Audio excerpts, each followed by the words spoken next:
रहमतुल लिल आलमी खान दश खुदावंदे करीम रहमतुल लिल आलमी खान दश खुदावंदे करीम खल्क़ खुल्क़ क़ौल फ़िअल हदी समझे वो हमीद वमा अरसलनाक इल्ला रहमतल लिल आलमीन 40 বছর দূর থেকে জান্নাতের ঘ্রাণ পাবে আল্লাহু আকবার প্রেমিক তার প্রেমিকাকে গোলাপ ফুল হাদিয়া দেয় এই গোলাপ ফুল নাকের কাছে নেয় বড় ঘ্রাণ সুন্দর ঘ্রাণ কিন্তু এক হাত দূরে নেয় আর কোনো ঘ্রাণ পাওয়া যায় না বলে তাতেই এই গোলাপের জন্য যিনি গোলাপকে হাদিয়া দেয় তাকে আগের থেকে ভালোবাসা আরো কমায় দেয় না বাড়ায় দেয় ভালোবাসা বাড়ায় দেয় এই এতটুকু ঘ্রাণের জন্য যদি ভালোবাসা আগের থেকে ডাবল করে দাও তাহলে বোঝো ওই মালিককে কেমন ভালোবাসা উচিত যেই মালিক আমার আপনার জন্য ভালোবাসার স্মৃতি হিসাবে জান্নাত বানায় রাখছেন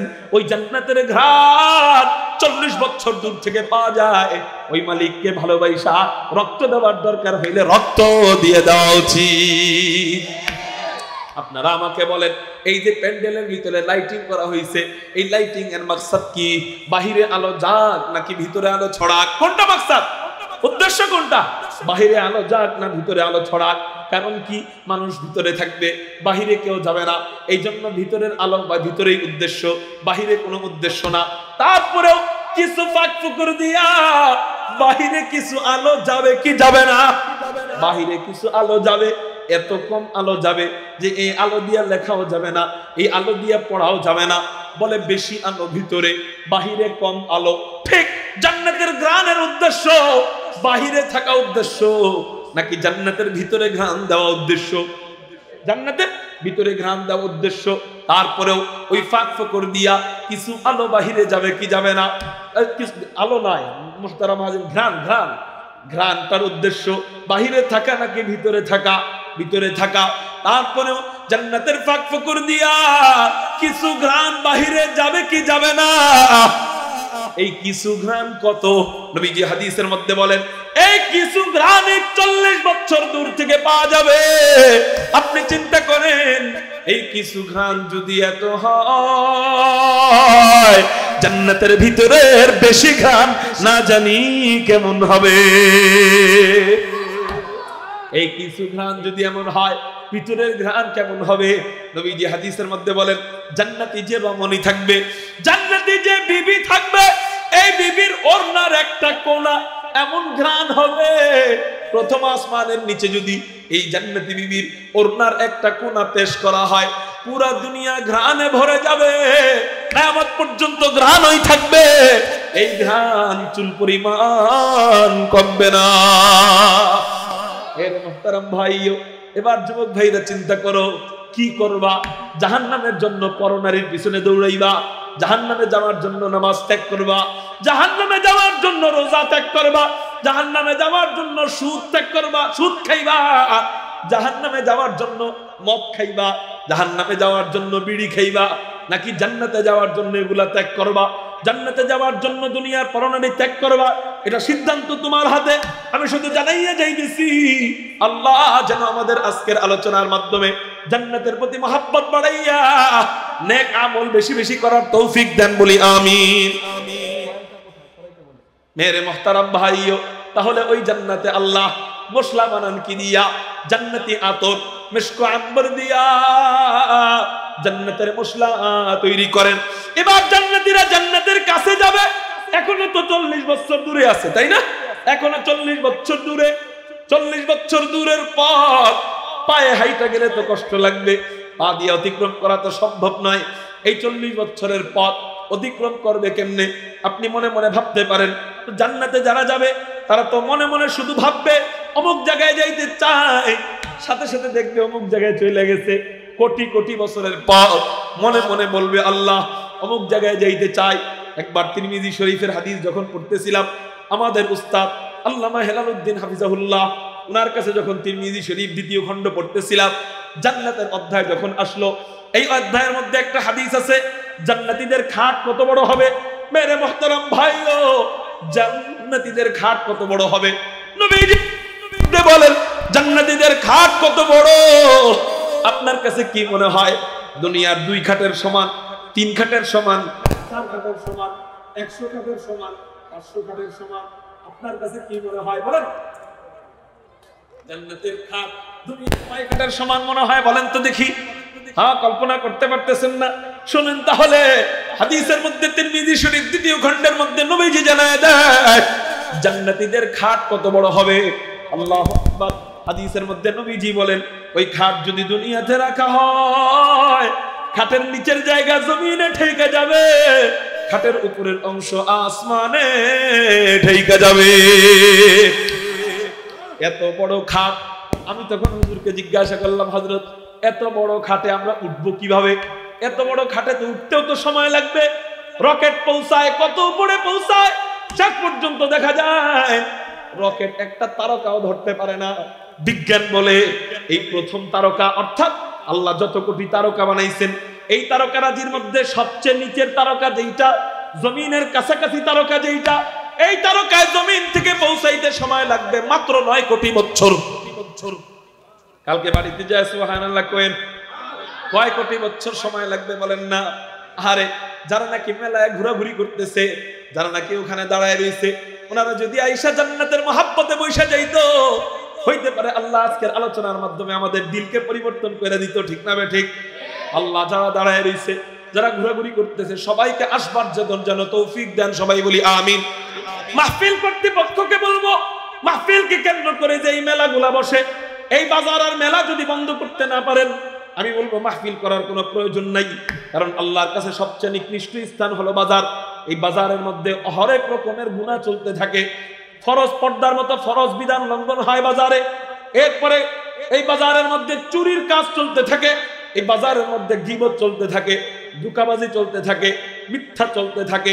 এই জন্য এই মাহফিলকে কেন্দ্র করে যদি বাজার বন্ধ করতে না পারেন, মাহফিল করা ফরজ নয়, মাগার বাজারের ভিতরে নারী পুরুষ যে অবাধ মেলামেশা, এটা বন্ধ করা ফরজ, পর্দা করা ফরজ।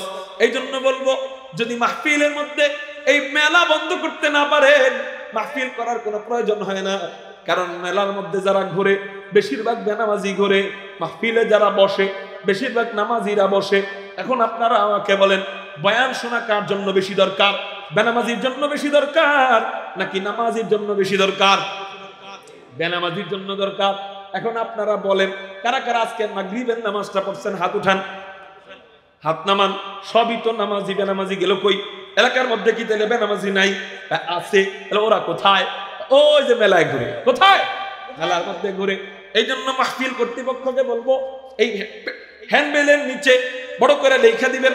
এই যে আমার দাদাজান আল্লামা ইয়াহিয়া মাহমুদ সাহেবের নাম যেমন বড় করে লাল কালিতে লিখছেন, এরকম বড় করে লাল কালি দিয়ে বড় করে লেখা দিবেন, এই মাহফিলকে কেন্দ্র করে কোন প্রকার দোকানপাট বসা নিষেধ।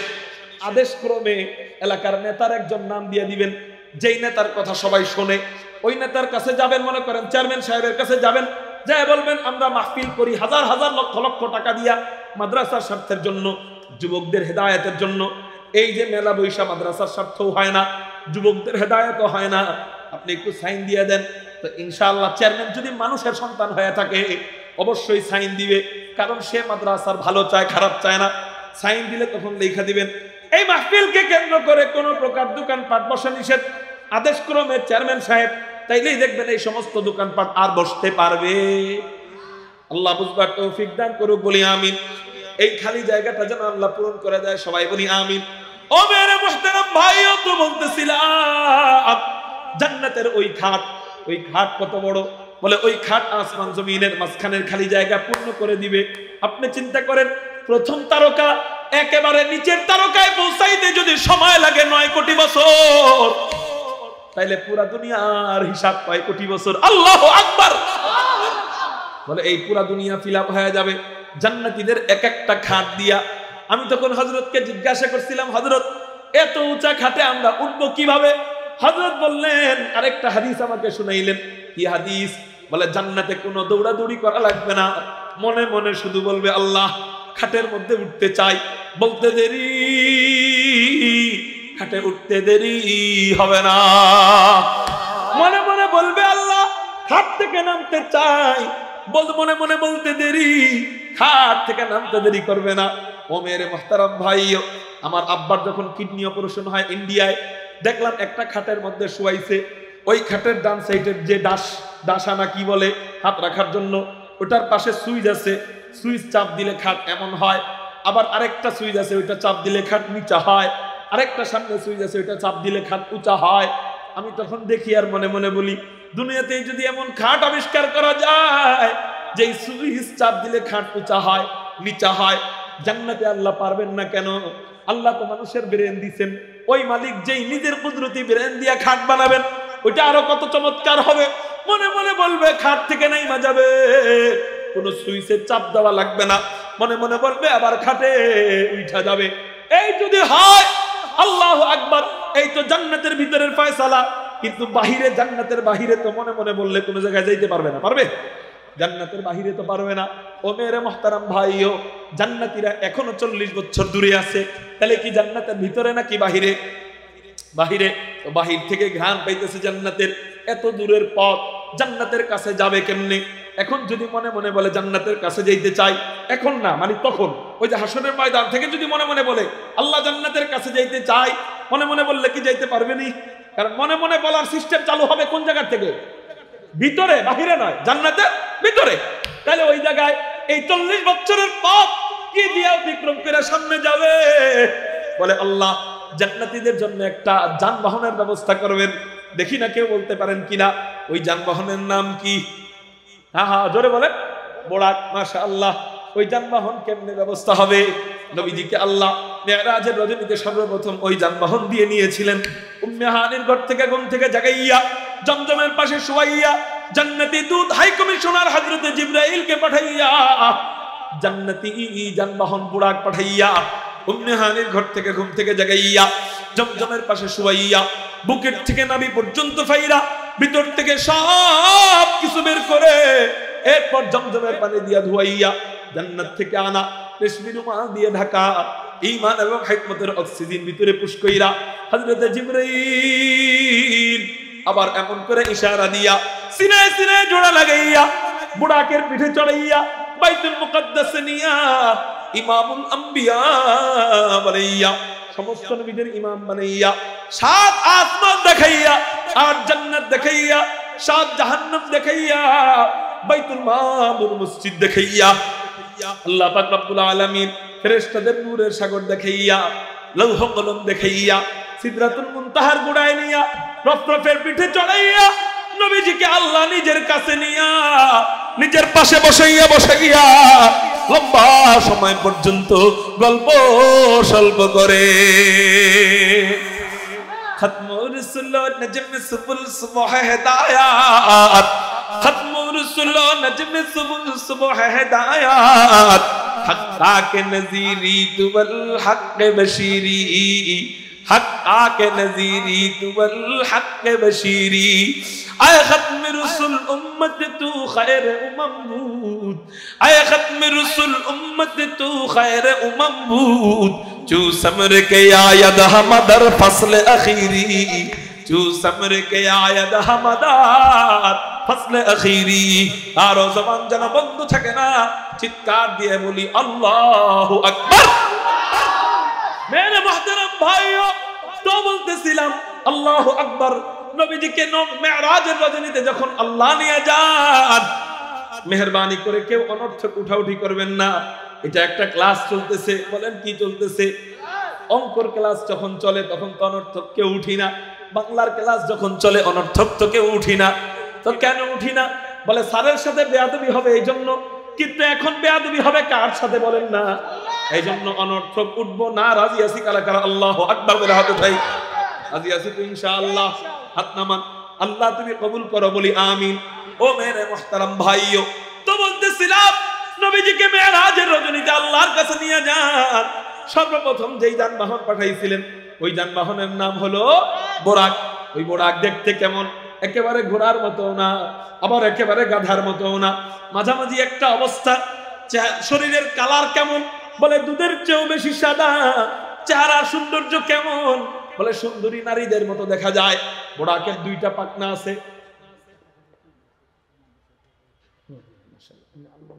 আপনি বলবেন নাকি? আপনি বলবেন? আচ্ছা, ওই হুজুরে কয় মিনিট লাগবে? আধা ঘন্টা? আচ্ছা, ঠিক টার্গেট নিয়ে আসেন। আপনাদের কষ্ট হইতেছে? আলোচনা কিছুক্ষণ চলবে নাকি ইনশাআল্লাহ? মেরে মুহতারাম ভাইও তো বলতেছিলাম আল্লাহু আকবার আল্লাহু আকবার। বোড়াকের দুইটা কি আছে বলেন? একটাও বানানো কিচ্ছা কাহিনী না, নবীজির হাদিস থেকে বলতেছি। বোড়াকের দুইটা পাখনা আছে। এই বোড়াকের চোখের দৃষ্টি কত দূর? বলে এই বোড়াকের চলার গতি কেমন? বলে বোড়াকের চোখের দৃষ্টি যত দূর যায় বোড়াক একটা করে লাফ দেয়। বোড়াকের চোখের দৃষ্টি যত দূর যায় বোড়াক একটা করে লাফ দেয়। এই হলো জান্নাতি যানবাহন, জান্নাতি বোড়াক। খুব খেয়াল করেন, খুব খেয়াল করেন। এই বোড়াক যখন আল্লাহ নবীজিকে দিয়েছিলেন, নবীজি এবার বোড়াকের পিঠের উপরে পা দেয়। খেয়াল করেন, হযরতে জিবরাইল বলেন ইয়া রাসূলুল্লাহ ইয়া হাবিবাল্লাহ, আপনার জন্য আল্লাহ যানবাহন পাঠাইছেন, আপনি বোড়াকের পিঠের উপরে চড়েন। নবীজি বোড়াকের পিঠের উপরে চড়ার জন্য পা সামনে বাড়াইছে, আবার পা নামায় ফেলেন। নবীজির চেহারা একেবারে ক্লান্তির ছাপ, মমর্ষ হয়ে যায়। মানে চিন্তা পড়ে গেলে পেরেশানির ছাপ যেমন, নবীজির চেহারাও তেমন। জিজ্ঞাসা করা হয় ইয়া রাসূলুল্লাহ ইয়া হাবিবাল্লাহ, আপনার চেহারা একটু আগে খুশির ছাপ ছিল, এখন পেরেশানির ছাপ কেন? নবীজি বলেন ও জিবরাইল, এত চমৎকার একটা যানবাহন আল্লাহ আমার জন্য পাঠাইছেন, আমি দেখা খুব খুশি হয়েছি। কিন্তু আগে বলো, এত চমৎকার যানবাহন আল্লাহ কি আমার উম্মতের জন্য রাখেন নাই? আমার উম্মতের জন্য যদি না রাখেন, আমি নবী একা একা ওই যানবাহনের মধ্যে চড়া মজা নিব না। রহমাতুল লিল আলামিন খান দশদা বন্দে করিম, রহমাতুল লিল আলামিন খান দশদা বন্দে করিম। خلق خلق قول فعل هدي سمته وحميد وما أرسلناك إلا رحمة للعالمين। আবারও মরে গেছেন আপনারা, আবারও মরে গেছেন না? জোরে বলেন আল্লাহু আকবার। এরে মুহতারাম ভাইও, তো নবী যে বলতেছে আমার উম্মতের জন্য কি বোড়াক আছে কিনা? আরে আমরা তো ওই নবীরে ভালোবাসি যেই নবী আমার বোড়া একটা সাধারণ বোড়াকে উঠবেন, তারপরে উম্মতের জন্য কান্দেন। ওই সমস্ত নেতাদেরকে আমরা গুনি না, যেই সমস্ত নেতারা আমার টিন চুরি করে খায়, যেই নেতারা আমার তেল চুরি করে খায়, যেই নেতারা আমার গম চুরি করে খায়, যেই নেতা আমার অধিকার আমাকে ভোট দিতে দেয় না, ওই সমস্ত নেতাদেরকে আমরা গুনি না। আমরা ওই সমস্ত নেতার জন্য জীবন দেই যেই নেতা আমাকে সারা জান্নাতে ঢুকবেন না। হে মুহতারাম ভাইও, একটা বোড়াকে উঠবে, তারপরে উম্মতের ব্যাপারে কান্দেন। হযরত জিবরাইল বলেন ইয়া রাসূলুল্লাহ ইয়া হাবিবাল্লাহ, আপনি কোনো টেনশন করবেন না, আপনি কোনো চিন্তা করবেন না। এই বোড়াকে যখন আমি জান্নাত থেকে নিয়ে আসতেছিলাম, তখন আমি দেখতে পাইলাম জান্নাতের ভিতরে কোটি কোটি কোটি কোটি কোটি কোটি বোড়াকের পাল আমি ওখানে দেখতে পাইলাম। আপনার প্রত্যেকটা বোড়াকের গায়ে আপনার প্রত্যেকটা উম্মতের নাম লেখা আছে। প্রত্যেকটা বোড়াকের গায়ের মধ্যে প্রত্যেকটা উম্মতের কি লেখা আছে বলেন না? নাম লেখা আছে। ও মেরে মুহতারাম ভাইও, বলে ওই বোড়াক দিয়ে কি হবে? আপনার উম্মতেরা যখন হাসরের ময়দানের বিশাল বিভীষিকাময় অবস্থা অতিক্রম কইরা জান্নাতি হিসাবে ঘোষিত হবে, আল্লাহ তাদের সম্মানের জন্য জান্নাতের বাহিরে ওই বোড়াকগুলাকে পাঠাইয়া দিবেন। ওই বোড়াকের পিঠের মধ্যে চইড়া জান্নাতীরা জান্নাতের দিকে উইড়া উইড়া বাদশাহী সম্মানে আগাইয়া যাবে। মেরে মুহতারাম ভাইও, আপনারা কেউ হাসবেন না। ওর মতো পাগল আগে নিজে হন, এরপরে হাসেন। ওর মতো ইশক আগে নিজের ভিতরে রাখেন, এরপরে হাসেন। এই জন্য তাকে দেখে কেউ হাসবেন না, আপনারা আমার দিকে তাকান। ও মেরে মুহতারাম ভাইও, আমি আপনি জান্নাতি হইতেও পারি, নাও হইতে পারি, কিন্তু ইশকওয়ালা যারা, আশিক যারা, এরা নিশ্চিত জান্নাতে যাবে। শয়তানের ভিতরে 4 গুণের 3 গুণ ছিল, 1 গুণ ছিল না। এই এক গুণের অভাবে সে জাহান্নামী। 4 আইনের 1 আইন যার ভিতরে থাকবে না, সে জাহান্নামী হবে। 1 নাম্বার, আল্লামা মুফতি তকি উসমানী দামাত বরকাতুহুম বলেন, শয়তানের ভিতরে 4 আইনের 1 আইনের কমতি ছিল। 1 নাম্বার, শয়তান আলেম ছিল, শয়তান আবেদ ছিল, শয়তান আকিল ছিল। মাগার 4 নাম্বার, শয়তান আশিক ছিল না, শয়তানের ভিতরে ইশক ছিল না। এই জন্য আল্লাহ শয়তানকে মুআল্লিমুল মালায়েকা ফেরেশতাদের সরদার থেকে নামটা কাইটা জাহান্নামের আসামীদের সরদার বানাইয়া দিয়েছেন। নাউযুবিল্লাহ বলেন। এজন্যই বলি কি হর চাহি বাসুল লেকিন আন্দুকে দিওয়ানা বাস, হর চাহি বাসুল লেকিন আন্দুকে দিওয়ানা বাস, বা মুহাম্মদ হুশে বাসু বা খুদা দিওয়ানা বাস। তো জিকির করি না লা ইলাহা ইল্লাল্লাহ।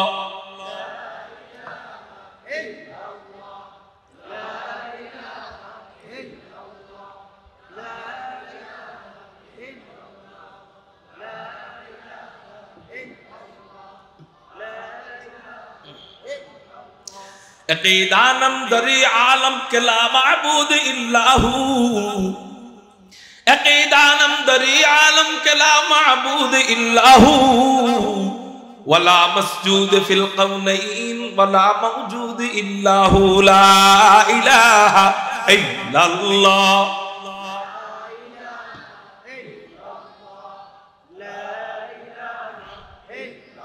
ला इलाहा इल्लल्लाह मुहम्मदुर रसूलुल्लाह। मोहब्बत दिया बनें सल्लल्लाहु अलैहि वसल्लम। ओ मेरे मुहतरम भाइयों, तो ওই যে ওই বুড়াক দিয়ে আল্লাহ আমাদেরকে জান্নাতে পাঠাইবেন। এবার আমরা জান্নাতের কাছে যাব। আল্লাহ কুরআনুল কারীমের মধ্যে বলেন ওয়াসিকাল্লাযীনা তাকাউ রাব্বাহুম ইলাল জান্নাতি যুমারা হাত্তা ইযা জাউহা ওয়া ফুতিহাত আবওয়াবুহা وقال لهم خزنتها سلام عليكم طبتم فادخلوها خالدين। আল্লাহ পাক রব্বুল আলামিন মুত্তাকি বান্দাদেরকে দলে দলে জান্নাতের দিকে নিয়ে যাবেন। জান্নাতীরা জান্নাতের কাছে যাওয়ার পর আল্লাহ বলেন হাত্তা ইযা জাউহা ওয়া ফুতিহাত আবওয়াবুহা, জান্নাতীরা জান্নাতের কাছে যাওয়ার পর জান্নাতের সবগুলা দরজা খুলে দেওয়া হবে। জান্নাতের সবগুলা কি খুলে দেওয়া হবে বলেন? দরজা। জান্নাতের দরজা কয়টা? বুখারী শরীফের হাদিস, ফিল জান্নাতি সামানিয়াতু আবওয়াবিন, জান্নাতের দরজা হলো 8টা। চিৎকার দিয়া বলেন জান্নাতের দরজা কয়টা? 8টা। এক নাম্বার দরজার নাম বাবুস সালাহ। প্রথম 4টা একসাথে কিতাবুস সাওম বুখারী শরীফের মধ্যে পাওয়া যায়, আর বাকি 4টা বিভিন্ন হাদিসের মধ্যে ছড়ানো ছিটানো। এক নাম্বার দরজার নাম বাবুস সালাহ, 2 নাম্বার দরজার নাম বাবুল জিহাদ। 2 নাম্বার দরজার নাম কি বলেন? আবার বলেন 2 নাম্বার দরজার নামটা। এই পর্যন্ত আসতে হবে। জান্নাতের 2 নাম্বার দরজার নাম কি? জিহাদ নিয়ে আওয়াজ করলে তাহলে আপনারা আমাকে জেলে ঢুকান কেন? হ্যাঁ, জিহাদ নিয়ে আওয়াজ করলে যারা জেলে ঢুকাবে, জিহাদকে যারা অস্বীকার করবে, ঈমান কাকে বলা হয়?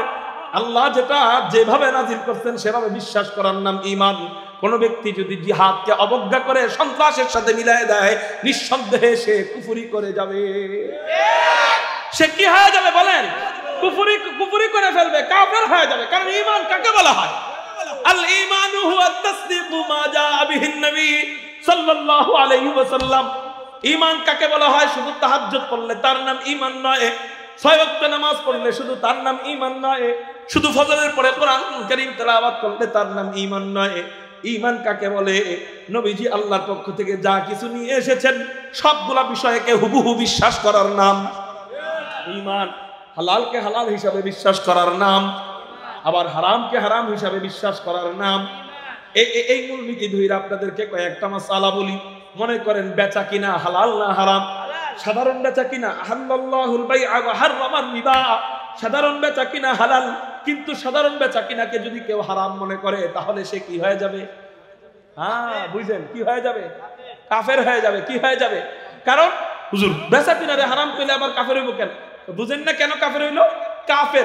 কাফের কেন বলে? আল্লাহ হালাল বলছে, তুমি উল্টাটা বলছো, তো আল্লাহর উল্টাটা বললেই সে কাফের। বলা লাগবে না, মনে মনে কল্পনা করলেও সে কাফের। সে মনে মনে ঘৃণা করতেছে, না বেচা কিনা হালাল, এটা আমি মানি না। ঠিক। আবার ওয়াহাররামার রিবা, সুদ হালাল না হারাম? আল্লাহ বলতেছেন হারাম, কিন্তু কোন মসজিদের সভাপতি কপালের মধ্যে নামাজের দাগ, হ্যাঁ যদি কয় সুদ হালাল, কাফের। বুঝেন নাই কথাটা? আরেকটু সহজ ভাবে বলি, কেউ যদি সুদ খায় হালাল মনে না কইরা হারাম মনে কইরাই সুদ কেউ যদি খায়, সে কি হবে? কাফের হয়ে যাবে? কাফের হবে না। সুদ খাইলো কাফের হবে না, কেন? সে এটারে হারামি মনে করছে। সুদ খাওয়ার পরেও সে কি হবে না? কিন্তু গুনাহগার হবে। কি গার হবে? ঠিক। নামাজ 5 ওয়াক্ত ফরজ, যদি কেউ এই নামাজ না পড়ে সে কি হবে না? কাফের হবে না। কিন্তু কি হবে? কিন্তু যদি নামাজকে অস্বীকার করে কাফের হয়ে যাবে। সুদ হারাম এটা অস্বীকার করে যদি কেউ জিহাদ না করে তাহলে কাফের হবে, গুনাহগার হবে। জিহাদ যখন ফরজ হবে, কেউ যদি জিহাদ না করে তাহলে সে কি হবে? গুনাহগার হবে। কিন্তু যদি কেউ জিহাদকে অস্বীকার করে, এটা যে ফরজ এটাকে অস্বীকার করে সাথে সাথে, আবার জিহাদকে যদি সন্ত্রাসবাদ বলে সাথে সাথে, এবার জিহাদ যদি সন্ত্রাসবাদ হয় তাহলে আপনারা কি বলবেন শেখ মুজিবুর রহমান সন্ত্রাসী ছিলেন, জিয়াউর রহমান সন্ত্রাসী ছিলেন? সারা জীবন যারা জিহাদ করলো এই দেশের জন্য তারা কি সন্ত্রাসী ছিলেন? তাইলে দেশের জন্য জিহাদ করা যদি সন্ত্রাসী না হয় তাহলে ধর্মের জন্য জিহাদ করা সন্ত্রাসী কেন? বলেন। মুহতারাম, এই জন্য আমাদের ইহুদি আর খ্রিস্টানরা এবং ব্রিটিশরা আমাদেরকে ভুল মেসেজ দিয়ে গেছে। কয় যারা জিহাদ করবে তাকে জঙ্গিবাদকে গালি দিবা। কি বাদ? গালি দিতেছে জঙ্গিবাদ বইলা, তাহলে তার কাছে জঙ্গি শব্দটা ভালো না, ঠিক না? ঠিক। জঙ্গিবাদ বইলা গালি দিতেছে, আবার নিজে দেশের জন্য যুদ্ধ বিমানের নাম রাখছে জঙ্গি বিমান। কি? নিজেকে দেশের যুদ্ধ জাহাজের নাম রাখছে জঙ্গি জাহাজ। তাহলে এক কাজ করেন, জঙ্গি আর সন্ত্রাস যদি এক হয়, জিহাদ আর সন্ত্রাস যদি এক হয়, তাহলে ওই তো যুদ্ধ যারা করে তাদেরকে ফার্সিতে জঙ্গি বলে, যারা যুদ্ধ করে ফার্সিতে কি বলা হয়? জং জং জং জং মানে কি? যুদ্ধ। এখন যে নাকি যুদ্ধ করবে তাকে কি বলা হয়? জঙ্গি।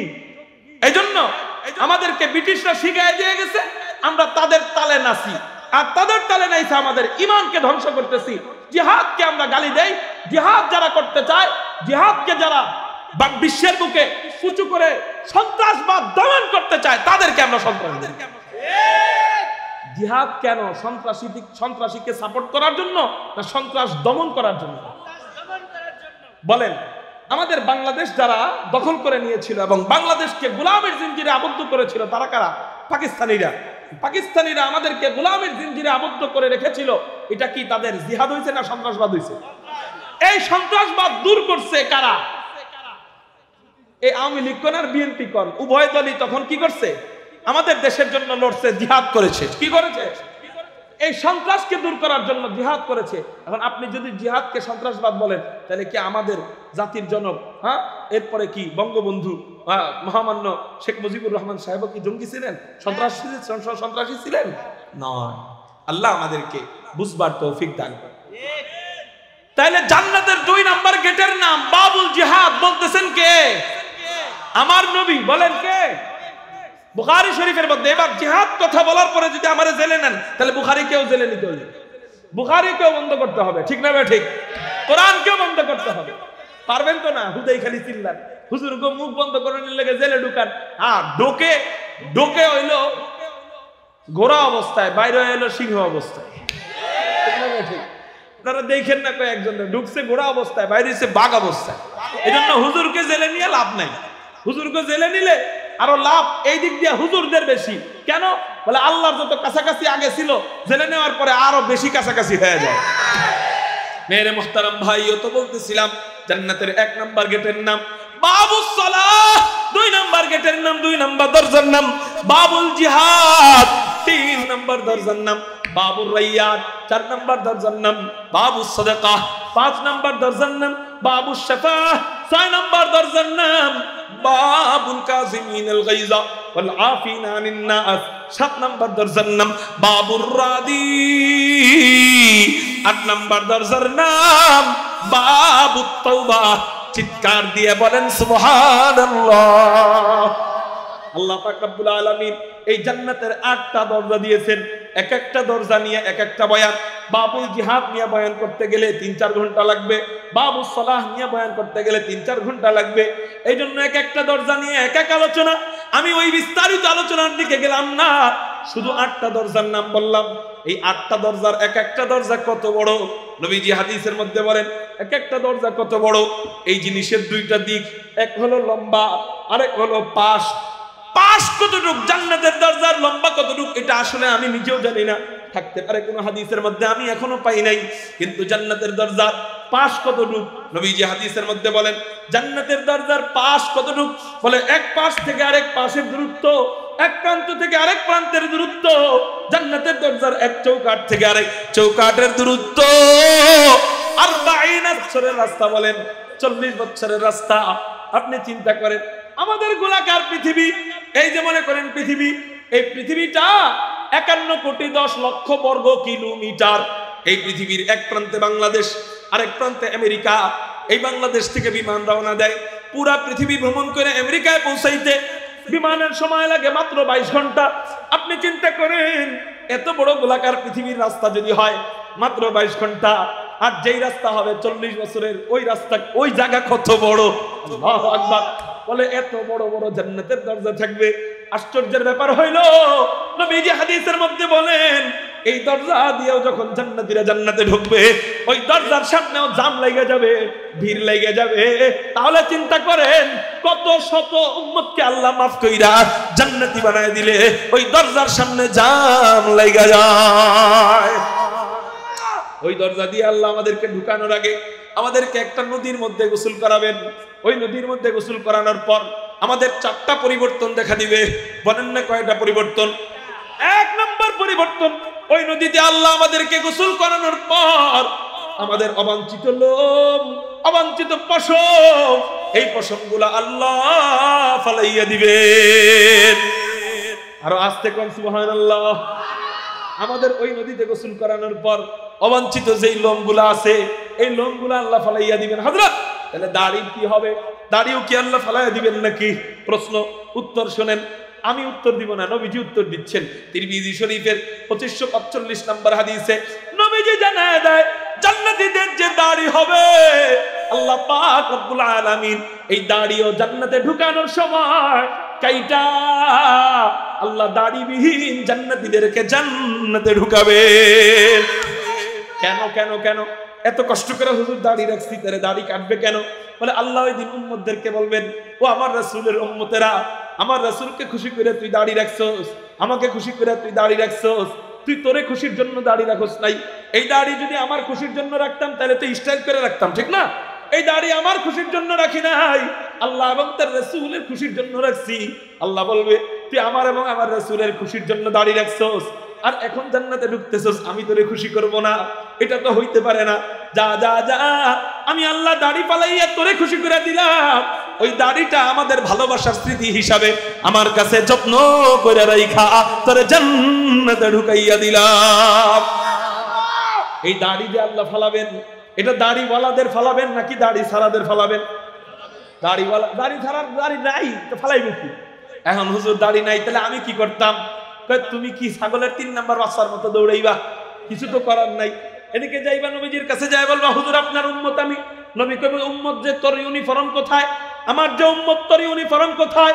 মনে রাখবেন, মনে রাখবেন, ওই জায়গায় যদি নবীর কাছে আটকায় যান, আর কারো সাধ্য নাই আল্লাহ ছাড়া আপনারে নবীর মাধ্যমে সুপারিশ করে জান্নাতে ঢুকাইবে। এই জন্য এই ইউনিফর্ম নিজের কাছে রাখবো। মেরে মুহতারাম ভাইও তো বলতেছিলাম জান্নাতীদের 4টা পরিবর্তন দেখা যাবে। 1 নম্বর পরিবর্তন, তাদের অবাঞ্ছিত লোমগুলো আল্লাহ ফালাইয়া দিবেন। এর মধ্যে একটা দাড়ি। তিরমিজি শরীফের 2545 নম্বর, এটা হাদিসের সংখ্যা সহ বইলা দিলাম। এই জন্য অনেকে বিশ্বাস করতে চাইবেন না, হুজুর দাড়ি আবার ফালাইবো নাকি? দাড়ি আল্লাহর কাছে এত প্রিয়, এটা ফালাইবো কেন? বলে এটা ফ্রি, এটা ফালাইবে আল্লাহ আমাকে মহব্বত কইরা। মেরে মুহতারাম ভাইও, এই জন্য বলি যুবক ভাই, তোমার চেহারার মধ্যে যদি দাড়ি না থাকে তাহলে নবীর কাছে যায় বলবা কি?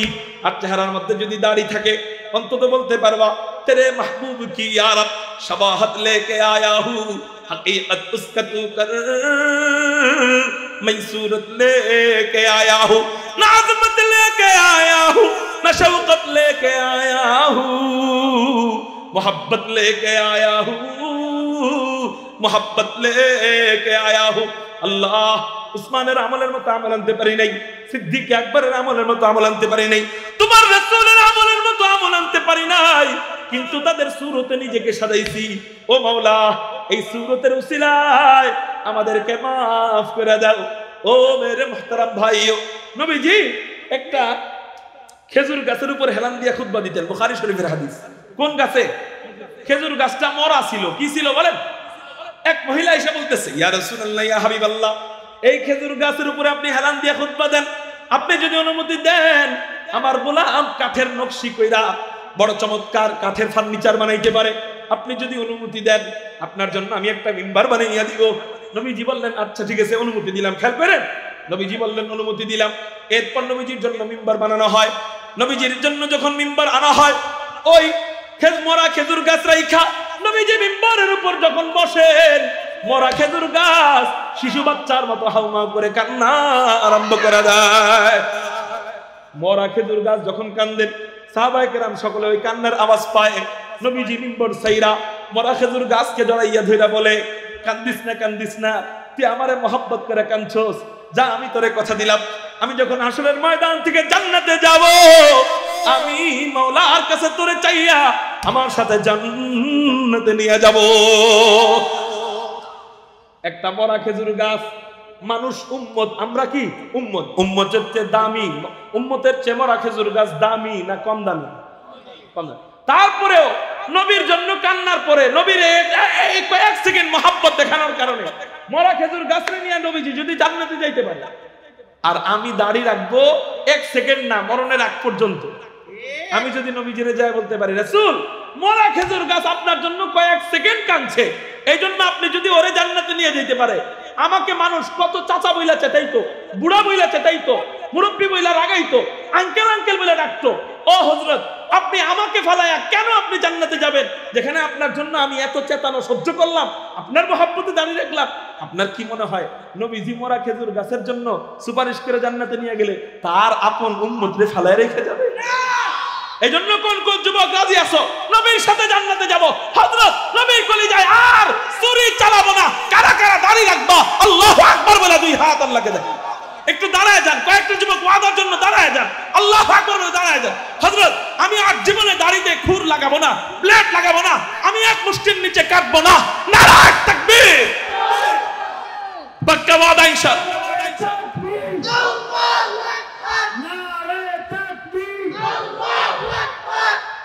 পাক্কা ওয়াদা তো ইনশাআল্লাহ। যদি আগামীতে কখনো জীবনে আসি এখানে, দাড়িওয়ালা চেহারা নিয়ে দেখা করতে পারবেন না ইনশাআল্লাহ? আলহামদুলিল্লাহ। বসে, এই ওয়াদা আমার সাথে না, কার সাথে দিলেন? তো এই ওয়াদা যদি পূরণ না করেন, আল্লাহর ফয়সালা আপনার সাথে, আল্লাহর কাছে ফয়সালা হবে। ঠিক আছে তো ইনশাআল্লাহ? তাইলে আমাদেরকে জান্নাতে যাওয়ার আগে এক নাম্বার পরিবর্তন দেখা দিবে, বলে অবাঞ্ছিত লোমগুলো আল্লাহ ফেলাইয়া দিবেন। আলোচনা ছিল অনেক লম্বা, কিন্তু লম্বা করার আর সুযোগ নাই। এখানে আমি এক স্টেশন কাটতেছি, এই স্টেশনে শেষ করে দিব। দুই নাম্বার পরিবর্তন দেখা দিবে, আল্লাহ পাক রব্বুল আলামিন আপনাকে আমাকে আব্বা জান আদমের সমান 60 হাত লম্বা বানাইয়া দিবেন। 1 ইঞ্চি কম, এই জন্য মাইয়া পায় না, আছে না নাই? কয় ইঞ্চি কম? 1 ইঞ্চি কম, এই জন্য মেয়ে দেয় না। না, তোমার পোলা আমার মেয়ের পাশে দাঁড়াইলে খাটো খাটো লাগে। 1 ইঞ্চি কম, এই জন্য মেয়ে দেয় না। অথচ মালিক আমাকে জান্নাতের মধ্যে বুখারী শরীফের 6262 নম্বর হাদিসে নবীজি জানায় দেয় জান্নাতীরা লম্বা হবে কত লম্বা, বলে 60 হাত লম্বা বানাইয়া দিবেন। 3 নম্বর পরিবর্তন দেখা দিবে, আল্লাহ পাক রব্বুল আলামিন প্রত্যেকটা পুরুষ এবং নারীকে 33 বছরের যুবক আর যুবতী বানাইয়া দিবেন। 4 নম্বর পরিবর্তন দেখা দিবে, জান্নাতে ঢুকানোর আগেই আল্লাহ তার জান্নাতের যে এরিয়া থাকবে, তার জান্নাতের এরিয়ার মাঝে তাকে সবচেয়ে সুন্দর আর সুন্দরী বানাইয়া দিবেন। আমাকে আপনাকে আল্লাহ সবচেয়ে সুন্দর আর সুন্দরী বানাইয়া এবার জান্নাতে ঢুকাবেন। আল্লাহ বলেন জান্নাতীরা যখন জান্নাতের ভিতরে ঢুকবে, ফেরেশতারা জান্নাতের দারওয়ানরা আমাদেরকে সালাম দিবে। আল্লাহ বলেন ওয়াকালা লাহুম খাজানাতুহা সালামুন আলাইকুম তিবতুম ফাদখুলুহা খালিদিন। আল্লাহ পাক রব্বুল আলামিন বলেন জান্নাতের দারওয়ানরা জান্নাতীদেরকে সালাম দিবে, ও দুনিয়ার পাতি নেতারা, ও দুনিয়ার রতি মহরতিরা, তোমরা হুজুর মানুষ দেখলে 2 টাকার দাম দাও না, তোমরা হুজুরদেরকে সবচেয়ে নিকৃষ্ট বানাইছো, সবকিছুর বেতন বাড়ে, মাগার হুজুরের কোনো বেতন বাড়ে না। ইঞ্জিনিয়ারের বেতন যদি 5 বছর আগে ইঞ্জিনিয়ারের কামাই ছিল মাসে যদি 50,000, এখন হয়েছে 50 লাখ। আগে যদি ডাক্তারের কামাই ছিল 50,000, এখন হয়েছে মাসে কমপক্ষে 5 লাখ। আর হুজুরের বেতন যদি, আলেমের বেতন, ইমামের বেতন 5 বছর আগে যদি ঠিক ছিল 2,500, এখন বানাইছি আলহামদুলিল্লাহ 3,000। ঠিক না ভাই? ঠিক বলে তুমি আলেমকে দাম দাও না তো আমাদের কিচ্ছুই আসবে না, কিছু যাবে না। তোমার রব, তোমার বাবার রব, তোমার 14 গোষ্ঠীর রব আল্লাহ ওই দিন আমাদেরকে সালাম দিবেন, সালামুন কাওলাম মির রাব্বির রহিম। ও বান্দারা, এতদিন পর্যন্ত সালামে ফেলি দিতাম, হাত দিয়ে কাজ করতে পারছো সালামে ফেলি, জবান দিয়ে কথা বলতে পারছো সালামে ফেলি, চোখ দিয়ে দেখতে পারছো সালামে ফেলি, পা দিয়ে হাঁটতে পারছো সালামে ফেলি, ইবাদত করে জান্নাতে আসতে পারছো সালামে ফেলি। এখন শুধু সালামে ফেলি নয়, এখন আমি আমার কুদরতি জবান দিয়ে সালাম দিব, আসসালামু আলাইকুম ইয়া ইবাদি। মেরে মুহতারাম ভাইও, আল্লাহ নিজে আমাদেরকে সালাম দিবে, এর চেয়ে বড় হেডমগিরি আমাদের আর কি আছে? হ্যাঁ, এবার বলেন ওই জান্নাতে যাইতে চাই কারা কারা? আল্লাহু আকবার বলে 2 হাত আল্লাহকে দেখ। যাইতে চাই তো ইনশাআল্লাহ? আল্লাহ তুমি কবুল করে হাত নাও। যদি যাইতে চাই, কয় কাজ? মাত্র আমরা জান্নাতের গেটে আছি। কোথায় আছি? এখনো ভিতরে ঢুকি নাই। ভিতরে ঢুকার আলোচনা আল্লাহ হুজুরে যদি সামনে দাওয়াত দেয়, যদি আমার তাকদিরে থাকে, রিজিকে থাকে, গেটের ভিতরে ঢুকার পরে কি কি হইব না হইব ওটা পরে। জান্নাতের বিবির আলোচনা, জান্নাতি গানের আলোচনা, আল্লাহকে দেখার দৃশ্যের আলোচনা, মসজিদ নামক মাঠ কত বড় হবে, যেই মাঠে আল্লাহ আমাদের সাথে সাক্ষাৎ করবেন ওই মাঠের আলোচনা, জান্নাতি বিবির চেহারা, জান্নাতি বিবির চাহনি, জান্নাতি বিবির দাঁত, জান্নাতি বিবির শরীরের গোশত, জান্নাতি বিবির গোশতের ভিতরের হাড্ডি, হাড্ডির ভিতরের মগজ, এগুলা কেমন হবে? জান্নাতের ভিতরে খাদেম কয়জন হবে, খাদেমদের বয়স কেমন হবে, খাদেমদের চেহারা কেমন হবে, ইনশাআল্লাহ জান্নাতের বাজার কেমন হবে, জান্নাতের সমুদ্রের সৈকত কেমন হবে, আকর্ষণীয় আলোচনা পড়ে রয়েছে। আল্লাহ তৌফিক দিলে সামনে বলবো, কিন্তু হেদায়েত কপালে থাকলে এতটুকু বয়ানে যথেষ্ট। ওই জান্নাতে যদি যাইতে চাই, কয় কাজ? 1 নাম্বার ঈমান, 2 নাম্বার নেক আমল। এখন দ্বিতীয় কথা হলো, হযরত আমি জান্নাতে যাইতেও পারি নাও যাইতে পারি, এর তো কোনো গ্যারান্টি নেই। তাহলে কি করব? আমার জন্য করণীয় কি? করণীয় কয়েকটা। এর মধ্যে একটা জিনিস করণীয় হলো সন্তানরে হাফেজ আলেম বানায় রাখা। কেন? নবীজি হাদিসের মধ্যে যাদের ব্যাপারে বলছেন যে যারা যারা সুপারিশ করবে, এর মধ্যে একজন হলো হাফেজে কোরআন, আরেকজন হলো হক্কানি আলেম। তারা সুপারিশ করে জান্নাতে নিয়ে যেতে পারবে। এখন আপনি যদি নিজের ঘর থেকে হাফেজ না বানায় রেখে যান, আরেকজনের বেড়ায় আপনারা সুপারিশ করবো, আমি যাবো আপনারা সুপারিশ করতে, আপনারা চিনি না তখন, ঠিক না? আপনি আমার জন্য যাবেন।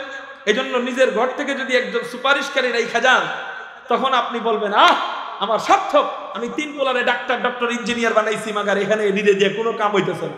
কিন্তু একটা সন্তানরে আমি সব দুনিয়ার প্রতিকূলে যাইয়া সবার কথা শোনার পরেও সবাই বলছে হাফেজ বানাইবা, কি কামাই করব, তারপরেও তুচ্ছ তাচ্ছিল্যের পরেও আমি একটা সন্তানকে কষ্ট করে হাফেজ বানাইছি, সেই সন্তান আজকে আমাকে সহ 10 জনকে ধইরা জান্নাতে নিয়ে যেতেছে। এই জন্য নিজের ঘর থেকে একজন সুপারিশকারী, পারলে সবাইকে, না পারলে কমপক্ষে একজনকে হাফেজে কোরআন বানাবো। কারা কারা এই ওয়াদা দিতে রাজি আছেন? আল্লাহ পাক্কা ওয়াদা ইনশাআল্লাহ? হাত নামান, আল্লাহ তুমি কবুল করে বলি আমিন।